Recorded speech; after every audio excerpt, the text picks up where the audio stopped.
Allow me to kindly request Mheshimiwa Shebesh says to stand here.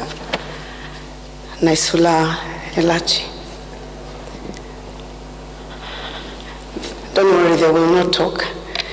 I think it will be easier for me if they're standing here. And Governor Ngilo. The family of Dr.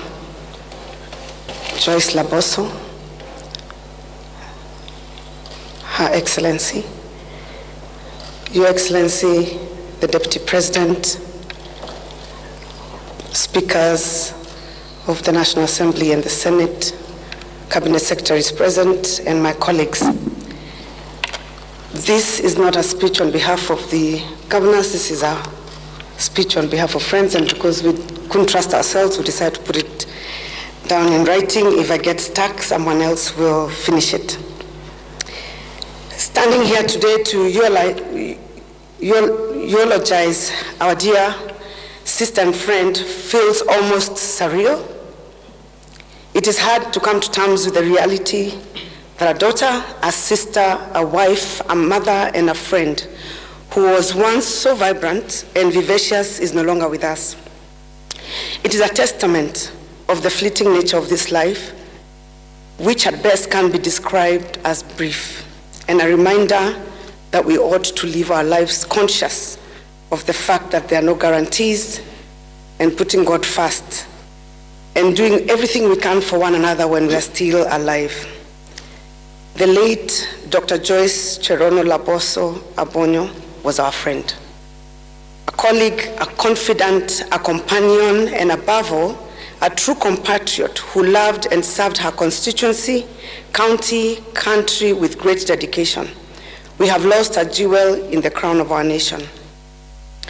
As friends, we all met Joyce at very different points of our lives, but mostly for some of us through the public service. And we remember her initial reluctance to join politics when the time came.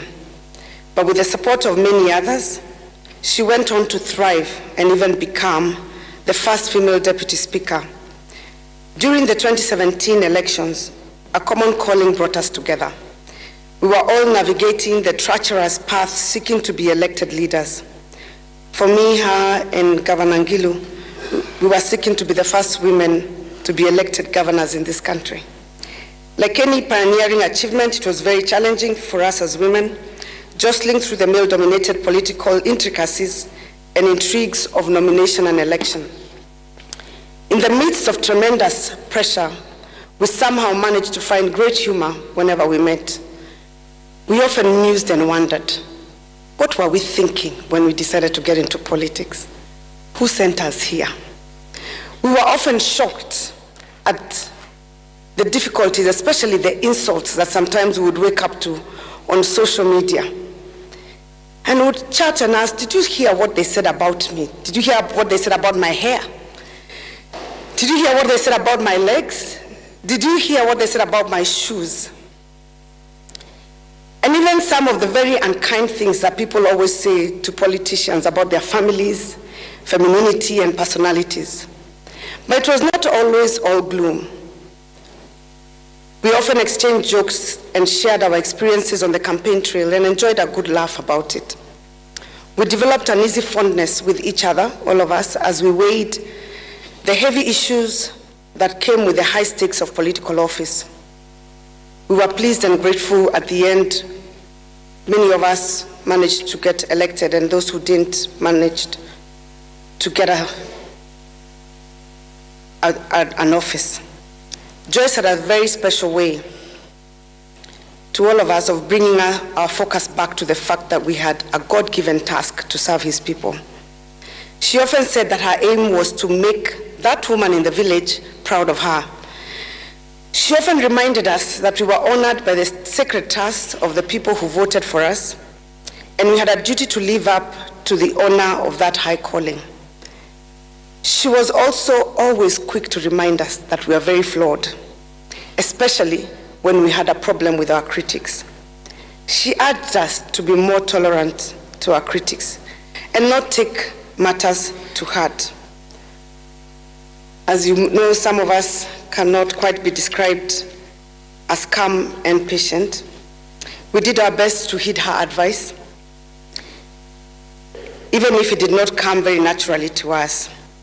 And we'll be very okay after Joyce had always talked to us, ladies, be calm, until you open your phone again and there's another insult or another word, and the process would start all over. She was always the calm one amongst us.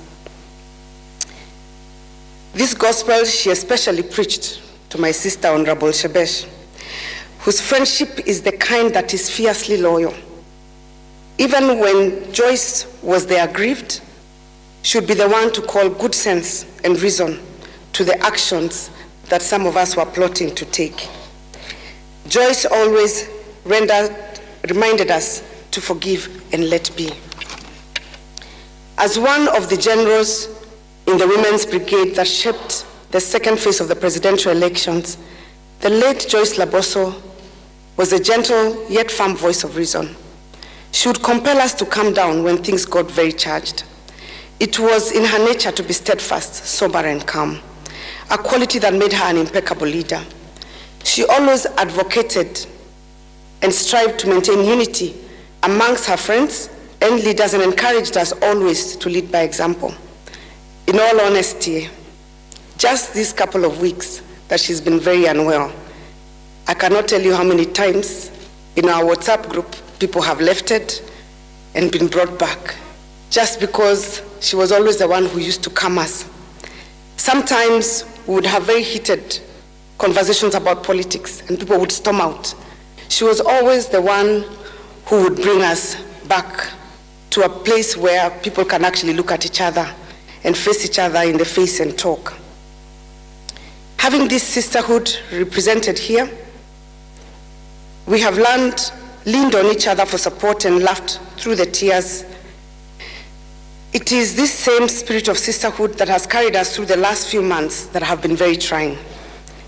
As her sisters, we shall miss those precious moments of our friendship, when we got a chance to chat, to share a moment, to dance to music together. I remember just one of those days when she was in the hospital, going through her chemo, and Beatrice Elachi put for her favorite music. And while she was still having her chemo pot, she got off her bed and danced with Beatty. And we were very encouraged to hear that that day, Joyce actually had enjoyed a moment despite her pain. Joyce was especially passionate about the Jubilee vision and the great things that we could have achieved at the Jubilee Party if we remained focused and united. She was a staunch supporter of His Excellency President Uhuru Kenyatta and his deputy, His Excellency William Ruto's vision for the country. During our visit to London, Joyce was weak. But in that context, she still wanted to know what the plan was for maintaining unity in Jubilee and how we would ensure that we play our role to keep it together. Following President Uhuru Kenyatta's call for national unity through the handshake, our sister Joyce wasted no time in embracing our brothers and sisters from across the political divide. She had a cordial relationship with everyone, regardless of their political affiliation. She was a true Kenyan matriarch. To the people of Bomet, especially the people of Sotik, we thank you for giving us the late Dr. Joyce Laboso. As governor, she lived for Bomet. There were many times that our sister walked out of the hospital, in Nairobi Hospital, after chemotherapy and headed straight to Bomet. She was eager to get the work done for her people, and she never once complained. We had to take her phone away from her repeatedly during the course of her treatment so she could get some rest and stop worrying. As the people who had the privilege to listen to her wishes towards her last days, especially politically, we feel implored to share some of these things with the leaders gathered here, and especially our county administration and executive.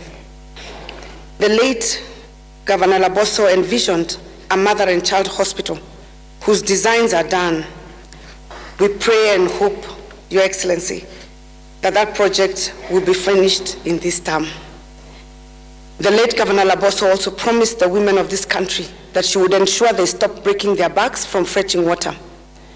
We hope that whoever takes over in Bomet will ensure that that work she began will be completed and that every household in Bomet will have piped water by the end of this 3 more years. Our late sister, in just about 2 years, had built 180 ECD classrooms and was in the process of completing this upgrade and beginning a school feeding program. We pray that this also, as one of her dreams, will be realized in her honor. At the peak of her illness in the UK, it was particularly rough standing with our dear sister Joyce. We all tried very hard to be brave like she was, and she bore her illness with great courage and fortitude. On one of our visits to her recently in Nairobi Hospital a few days ago, we willed ourselves to be strong for Joyce in the high hopes that she would recover, and together with Governor Charity Ngilu, we would continue to champion the voices of Kenyan women in every county. That was not to be. We have lost one vital voice that was committed to making every Kenyan woman proud, and every Kenyan proud. The late Dr. Joyce Laboso will be remembered as one of Kenya's most accomplished stateswomen. Not only was she one of the first 3 elected female governors in Kenya, she was also the first female deputy speaker of the National Assembly, an accomplishment she shares with no one else. As an elected leader, both at constituency, county level, Joyce's personal desire was to secure a peaceful, prosperous, and united country for every Kenyan. As a woman leader who was interculturally married, she inspired many of us. She demonstrated great commitment and diligence to this country throughout her career in public service. We know Joyce would want us to remain united as leaders, and we promise to do our best to uphold her legacy of unity and be the voice of every woman, mother, sister, and daughter in our nation. Fare thee well, our dear sister. You fought the good fight. You have completed your race. You have kept the faith. Rest now in your Maker's embrace. Thank you.